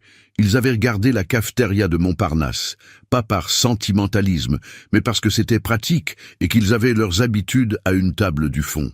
Celle avec la banquette en sky bordeaux et la fenêtre qui donnait sur le boulevard du Montparnasse, avec ses passants et son trafic ordinaire. Ces mercredis-là n'avaient plus tout à fait la même structure que les premiers. Il y avait moins de terrain à défricher, les conversations trouvaient leur chemin plus directement. Les silences avaient perdu leur prudence et pris une texture plus confortable. Ils parlaient encore de l'entreprise parfois, mais de moins en moins. Mathieu existait pour ça, et les mardis et vendredis aussi. Les mercredis étaient devenus autre chose, quelque chose qui n'avait pas de nom officiel, mais dont la nature était reconnaissable à la façon dont le temps passait différemment dans ce café qu'ailleurs. Un mercredi de juillet, il lui apporta un livre, pas emballé, pas avec un mot, posé sur la table quand elle arriva, un roman de Patrick Modiano qu'elle n'avait pas lu, avec une couverture blanche et ce titre qui ressemblait à une question à laquelle quelqu'un avait renoncé à répondre. Elle le prit, lut le titre, leva les yeux sur lui. « Tu te souviens que tu m'avais dit un jour que tu aimais Modiano ?» dit-il. Elle se souvint. Elle avait dit ça dans leur 2e ou 3e mercredi en passant, en parlant de quelque chose d'autre, une référence tangentielle à une conversation sur la mémoire et les quartiers de Paris. Il avait retenu ça, pas pour le noter, pas pour s'en servir, juste parce qu'il écoutait vraiment, avec cette qualité d'attention qui ne sélectionne pas ce qui mérite d'être gardé. « Merci », dit-elle. Ce n'était pas juste un remerciement pour le livre. Il le comprit et ne dit rien de plus. Élise le rencontra vraiment pour la première fois un samedi de la fin juillet. Pas sur un trottoir devant une école, mais dans le cadre d'un après-midi au parc de Saint-Cloud, que Camille avait proposé avec la précision de quelqu'un qui choisit le terrain neutre et l'activité suffisamment simple pour qu'elle ne soit pas un événement. Un pique-nique, des sandwichs, des fruits, une bouteille de limonade. Antoine arriva avec un sac dans lequel il y avait, selon Mathieu, à qui Élise avait parlé lors d'une visite au bureau. Camille avait parfois amené sa fille le mercredi matin quand l'école était fermée. Des chips au sel et des gâteaux secs au chocolat que Mathieu avait mentionnés comme étant les préférés d'Élise. Ce n'était pas la mère qui avait dit ça à Antoine. C'était Mathieu qui avait posé la question à Élise directement avec la franchise désarmante d'un homme qui n'a pas d'enfant et suppose qu'on peut leur demander des choses directement. Élise évalua les gâteaux avec sérieux. « C'est les bons. »« Mathieu m'a aidé, » dit Antoine. « Mathieu, il sait les choses importantes, » dit Élise. Camille sourit dans son sandwich. Antoine dit qu'il était d'accord. Ils restèrent au parc 4 heures. Élise parla beaucoup. Elle avait cette qualité des enfants intelligents qui testent les adultes nouveaux, avec des questions apparemment simples dont les réponses révèlent quelque chose sur la façon dont on traite les gens qui ont moins de pouvoir que soi. Elle demanda à Antoine s'il avait des enfants. Il dit non. Elle demanda pourquoi. Il dit parce qu'il n'avait pas encore trouvé la bonne façon de le faire bien. Elle réfléchit à ça une seconde et dit que c'était une réponse honnête. Il dit merci. Elle dit de rien et alla courir après un pigeon avec la conviction absolue qu'elle allait l'attraper cette fois. « Elle te ressemble, » dit Antoine. « Elle est meilleure que moi, » dit Camille. « C'est ce que les mères disent. C'est ce que les mères savent. » Il la regarda avec quelque chose dans les yeux qui n'était pas tout à fait un sourire, mais qui en avait la chaleur. quelque chose de plus contenu et pour ça plus sincère, le genre d'expression qu'on a quand on est heureux d'un moment sans avoir besoin de le dire à voix haute. Camille le regarda en retour pendant 2 secondes, 3 peut-être.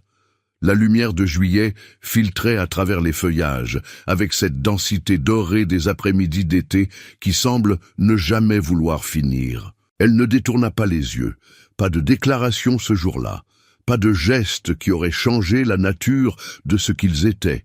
Juste 2 personnes et une enfant dans un parc, avec des chips et de la limonade et les pigeons d'Élise, et quelque chose qui s'était construit si progressivement qu'il était impossible de désigner le moment précis où ça avait commencé. L'été continua. Moreau Service à domicile atteignit 52 employés en août, avec un taux de satisfaction client de 87% selon les retours collectés par Mathieu, avec une application qu'il avait cette fois choisie pour son efficacité. Camille négocia une augmentation de salaire pour 3 employés dont les responsabilités avaient évolué, sans que leur contrat ait suivi, convainquit Antoine d'ajouter une clause de mobilité volontaire dans les nouveaux contrats, et mis en place une réunion mensuelle collective où toutes les employés pouvaient remonter des problèmes ou des suggestions sans passer par la hiérarchie. La première réunion dura 3 heures. Il y avait des problèmes que personne n'avait formulés avant parce que personne n'avait créé l'espace pour les formuler. Camille nota tout dans son carnet en tenant le stylo avec la même précision que le chiffon sur les sols de marbre d'autrefois. Un soir de fin août, Antoine l'appela. Pas un message, un appel, ce qu'il faisait rarement pour des choses non urgentes. Elle décrocha depuis son appartement de Saint-Denis et Lise endormie dans la chambre du fond. « Je voulais te dire quelque chose, » dit-il. Elle attendit. « C'est mercredi, il compte pour moi, pas comme réunion de travail, pas comme continuation de quelque chose qu'on se doit, comme quelque chose que j'attends réellement dans la semaine. » Il dit ça avec la même économie précise qu'il avait pour toutes les choses importantes. Pas d'amplification, pas de mise en scène, juste les mots dans l'ordre exact où ils devaient venir. Je ne te demande rien avec ça, je voulais juste que tu le saches. Il y eut un silence. Dehors, Saint-Denis faisait son bruit de nuit, le passage d'une voiture, des voix au loin, la rumeur douce et continue d'un quartier qui ne prétend pas être autre chose que ce qu'il est. Je sais, dit-elle doucement. Ce n'était pas une esquive, c'était une reconnaissance, la forme exacte que peut prendre un oui quand on n'est pas encore prêt à appeler les choses par leur nom, mais qu'on ne veut pas non plus nier ce qui est vrai. Il l'entendit comme ça. Il dit bonne nuit. Elle dit bonne nuit. Elle resta un moment avec le téléphone dans la main après avoir raccroché dans la cuisine silencieuse de son appartement de 39 mètres carrés, la lumière au-dessus de l'évier projetant son cercle jaune sur le carrelage blanc. Puis elle alla vérifier qu'Élise dormait bien, ce geste qu'elle faisait chaque soir depuis 10 ans, depuis le premier soir à la maternité où on lui avait mis ce poids vivant dans les bras et qu'elle avait compris que certaines responsabilités n'ont pas d'horaire. Sa fille dormait sur le côté, les mains sous la joue, les cheveux épars sur l'oreiller, avec ce désordre serein des enfants qui dorment vraiment. Camille resta sur le seuil une seconde, 2 dans l'obscurité douce de la chambre d'Élise. Puis elle éteignit la lumière du couloir et alla se coucher. Septembre arriva avec la rentrée et cette lumière particulière que Paris a en début d'automne. Plus dorée que l'été, moins froide que ce qui suit, une lumière qui a la qualité de la chose qui s'achève et qui sait être belle précisément parce qu'elle sait qu'elle finit. Les platanes du boulevard du Montparnasse commençaient à jaunir par les bords, avec cette prudence des arbres qui testent la saison avant de s'y engager vraiment. Camille traversait ce changement avec la conscience tranquille de quelqu'un dont la vie avait changé de forme sans avoir changé de nature. Elle était toujours la même personne, avec les mêmes valeurs et les mêmes lignes qu'elle ne franchissait pas. Mais quelque chose dans l'architecture de ses journées avait trouvé une proportion différente, moins serrée, moins dominée par la mécanique urgente de la survie. Le bureau de Boulogne-Billancourt avait maintenant des photos sur les murs, pas des photos décoratives choisies par un designer, mais des photos que Camille et ses collègues avaient apportées progressivement, presque sans le décider, comme on meuble un espace qu'on a décidé d'habiter vraiment. Il y avait une photo de groupe prise lors de la première réunion mensuelle collective. 47 femmes dans une salle trop petite pour elles, certaines debout dans les coins, toutes avec cette expression particulière des gens qui viennent d'être traités sérieusement pour la première fois dans un cadre professionnel. Camille était au fond à gauche, un peu floue parce qu'elle avait bougé au moment du déclencheur, ce qui lui ressemblait. Antoine vit la photo lors d'une de ses visites du mardi. Il s'arrêta devant elle un moment. « Tu n'es pas nette, dit-il. Je remuais, dit-elle. Pourquoi tu étais au fond ? Parce que c'est leur photo, pas la mienne. » Il la regarda un instant.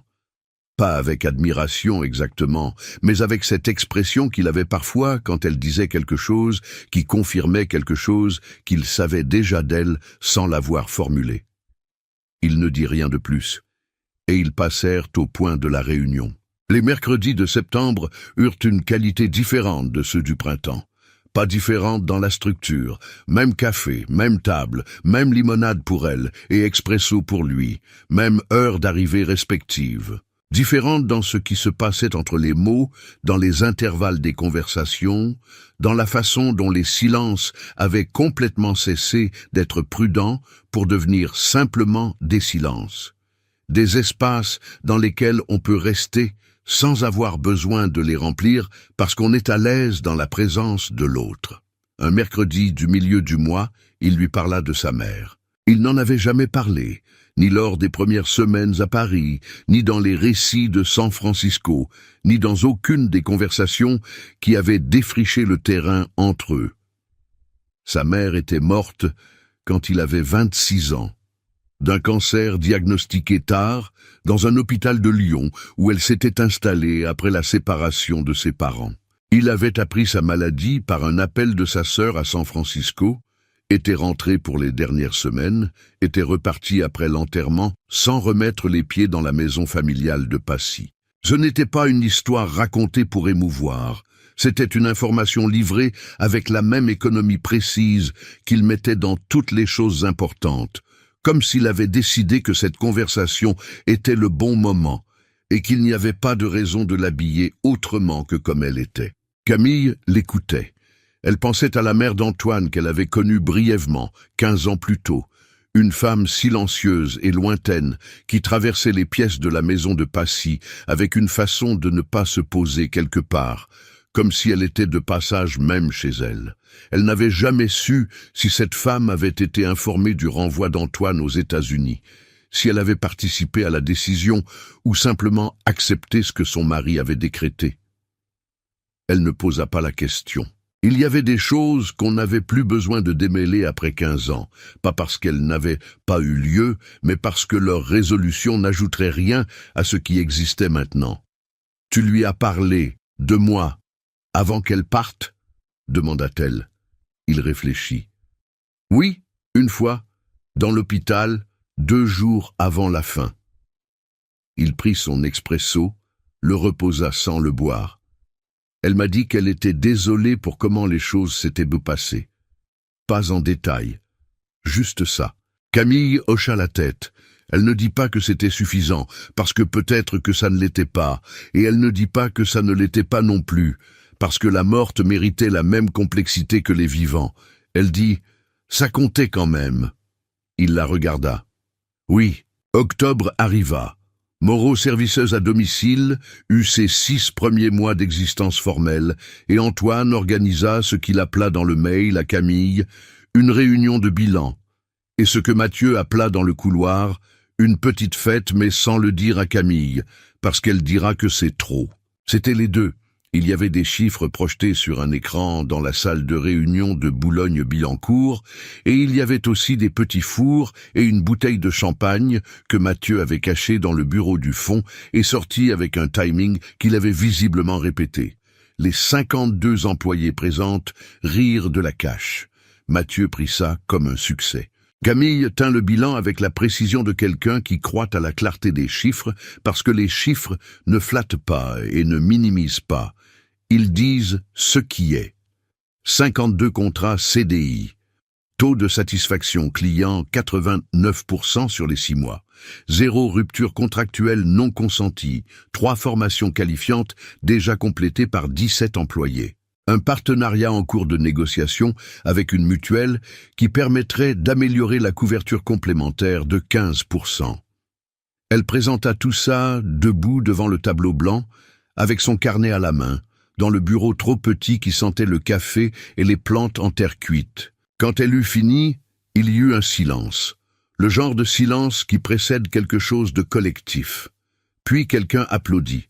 Une des premières employées recrutées. Une femme de 42 ans, originaire de Côte d'Ivoire, qui travaillait en situation précaire depuis 8 ans et avait signé son contrat CDI avec les mains légèrement tremblantes. Les autres suivirent. Pas une ovation, quelque chose de plus doux et plus réel, la façon dont des gens applaudissent quand ils applaudissent vraiment quelque chose et non pas la forme d'une chose. Camille ne pleura pas. Elle sourit. Un sourire qui commençait aux yeux avant d'atteindre la bouche, le genre qu'on ne décide pas de faire parce qu'il arrive tout seul. Elle regarda la salle, toutes ces femmes dans ce bureau avec leurs visages différents et leur histoire commune, et elle sentit quelque chose qui n'avait pas de nom précis dans sa langue ordinaire. Pas de la fierté, pas de la joie, quelque chose de plus vaste et de plus stable, quelque chose qui ressemblait à la sensation d'être exactement à la place où on devait être. Antoine était au fond de la salle. Pas à l'avant, pas dans la position de celui qui préside, au fond, appuyé contre le mur, les bras croisés sur la poitrine, avec cette immobilité qui lui était naturelle. Il l'observait avec une expression qu'elle connaissait maintenant. Pas de la fierté non plus exactement, quelque chose de plus personnel que la fierté. La façon dont on regarde quelqu'un qu'on connaît vraiment faire quelque chose, qu'on savait qu'il ferait bien. Leurs yeux se rencontrèrent à travers la salle. Elle ne détourna pas les yeux, lui non plus. Mathieu, qui les regardait tous les deux depuis le coin droit, avec l'expression du témoin dont la prédiction se confirme enfin, prit une gorgée de champagne et s'abstint de tout commentaire avec une discipline qui lui coûtait visiblement quelque chose. Ce soir-là, après que tout le monde fut parti et que Mathieu eut rangé les verres dans un carton avec son efficacité habituelle, Camille et Antoine se retrouvèrent seuls dans le bureau vide. Dehors, Boulogne-Billancourt avait allumé ses lampadaires dans le crépuscule d'octobre, cette lumière orange sur le trottoir mouillé par la pluie de l'après-midi, les feuilles des platanes plaquées sur le pavé avec la précision des estampes japonaises. Elle rangeait ses affaires. Il était près de la fenêtre, regardant la rue. « Tu n'es pas obligé d'attendre, » dit-elle. « Je sais, » dit-il. Elle referma son sac. Il se retourna de la fenêtre. Ils étaient à 2 mètres l'un de l'autre dans le bureau qui sentait encore le champagne et le café froid. « C'est mercredi, » dit-elle. Il attendit. « Il compte pour moi aussi. » Elle le dit avec la même économie précise qu'il avait eue au téléphone en août. Pas d'amplification, pas de mise en scène, juste les mots dans l'ordre exact. Pas seulement comme continuation de quelque chose qu'on se doit, comme quelque chose que j'attends. Il ne dit rien immédiatement. Il la regarda avec cette façon qu'il avait d'écouter vraiment, d'enregistrer chaque mot séparément avant de répondre, qui lui avait pris du temps à apprécier au début et qu'elle reconnaissait maintenant comme une forme de respect qu'il accordait à tout ce qui méritait d'être entendu. « Je ne veux pas aller vite, » dit-elle. « Élise compte, mon travail compte. Ce qu'on a construit ici compte. Je ne veux pas que ça soit mis en danger par quelque chose qu'on n'aurait pas pris le temps de faire bien. »« Je sais, » dit-il. « Et si un jour ça devient difficile entre nous, professionnellement ou autrement, on en parle, directement.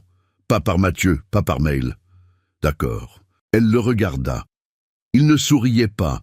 Il avait cette expression de quelqu'un qui reçoit quelque chose de sérieux et le traite comme tel, sans légèreté déplacée ni emphase inutile.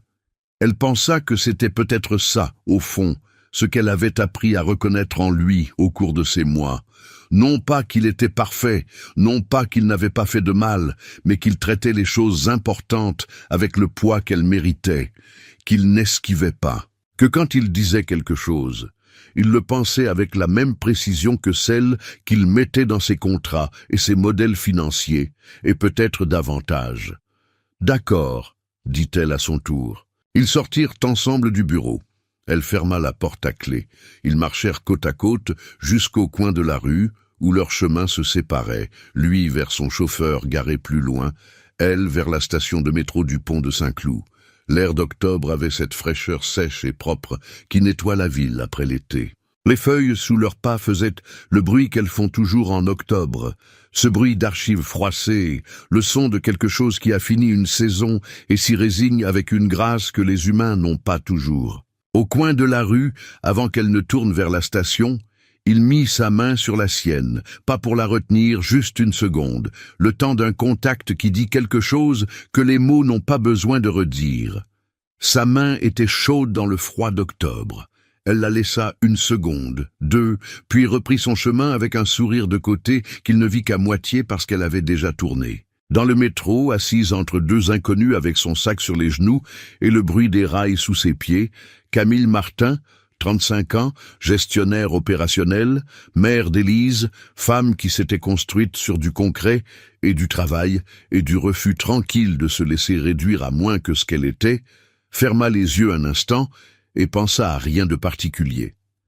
Juste la chaleur encore présente sur sa main, juste l'odeur de l'automne qui restait dans ses cheveux, juste le sentiment simple et sans fanfare d'être quelqu'un qui avance dans la bonne direction. Un mercredi de novembre, ils se retrouvèrent au café de Montparnasse comme toujours. La pluie frappait la vitre avec une constance obstinée. Le boulevard était luisant de reflets orange et blancs. Les passants marchaient vite avec leurs parapluies inclinés contre le vent. À l'intérieur, le café avait cette chaleur particulière des espaces fermés contre l'hiver, les voix qui se superposent, l'odeur de café et de manteaux mouillés, la buée légère sur les vitres qui rendait la rue extérieure floue et douce comme un souvenir. Élise était là ce mercredi-là. Mercredi sans école, une réunion pédagogique, et Camille n'avait pas trouvé de solution de garde. Elle était arrivée avec sa mère, son livre et ses chips, et avait pris possession d'un coin de la banquette avec la souveraineté tranquille des enfants qui se sentent à leur place quelque part. Elle lisait un roman de la bibliothèque, un Roald Dahl en grand format, et levait les yeux de temps en temps sur les adultes avec cette expression de quelqu'un qui écoute sans en avoir l'air. Ils parlèrent de l'entreprise d'abord, une décision à prendre sur le recrutement de novembre, un partenariat avec une école de formation professionnelle qui se concrétisait. Puis, ils parlèrent d'autre chose. De l'exposition de photographie qu'Antoine avait vue le week-end précédent au Jeu de Paume, de la façon dont Élise avait défendu une argumentation sur les droits des animaux lors d'un débat en classe avec une conviction qui avait laissé son professeur légèrement déstabilisé du livre que Camille lisait en ce moment, un autre Modiano, celui qu'il lui avait offert en juillet, qu'elle avait mis du temps à commencer et n'arrivait plus à poser. « Il écrit les quartiers de Paris comme des gens, dit-elle. Ils le sont un peu, dit Antoine. Elle acquiesça. Par la fenêtre embuée, une femme avec un parapluie rouge traversait le boulevard en courant. Ce rouge vif dans toute la grisaille du novembre parisien, précis et vivant comme une ponctuation. Camille la regarda traverser et disparaître dans le flot des passants. Élise leva les yeux de son livre, regarda sa mère, regarda Antoine, reprit son livre avec l'expression de quelqu'un qui a vu ce qu'il voulait voir et n'a plus besoin d'informations supplémentaires. Et là, dans cette cafétéria de Montparnasse, avec la pluie sur les vitres et Roald Dahl sur la banquette et le café crème qui refroidissait doucement entre ses mains, Camille comprit quelque chose qu'elle n'avait pas su formuler avant. Pas parce que ce n'était pas vrai avant, mais parce que certaines vérités attendent qu'on soit prête à les recevoir sans en avoir peur. Ce qui existait entre elle et Antoine n'était pas la continuation de ce qu'ils avaient été à 20 ans dans les couloirs d'une maison de Passy.